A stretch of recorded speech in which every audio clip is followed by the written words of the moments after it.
It has been more than a year since the coalition airstrikes began in Iraq and Syria. So now, where do we stand in the fight against ISIS?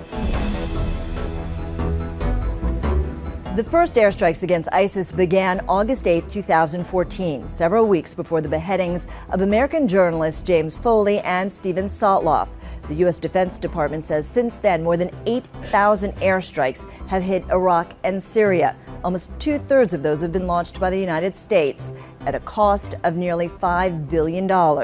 Targets include oil refineries, pipelines, buildings, armored vehicles, tanks, and fighting positions. The targets are strategic, designed to weaken ISIS both militarily and financially by destroying the oil infrastructure that enables ISIS to sell oil on the black market. There are now 65 coalition partners, but not all of them are engaged in combat. Only 9, including the United States, are actually involved in airstrikes against ISIS.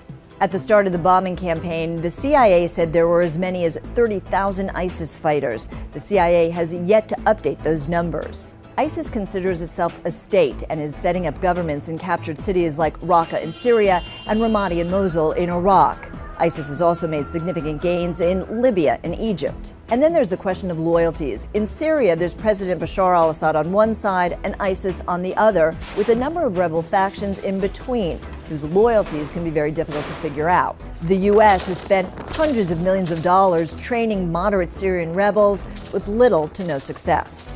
Drone strikes have killed several high-value ISIS leaders in the region, including Hafiz Saeed, the ISIS leader in Afghanistan and Pakistan, and Mohammed Emwazi, also known as Jihadi John, who was killed in November.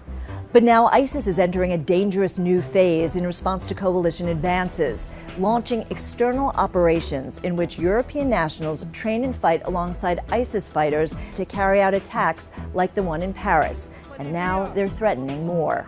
ISIS has also claimed responsibility for taking down a Russian passenger plane in Egypt in October, an attack it says was in retaliation for Russian airstrikes in Syria. Those airstrikes are not being launched in coordination with the United States because the two nations disagree on whether Bashar al-Assad should stay in power. Yet another sign of just how complicated this fight is and how ISIS is growing amidst the chaos.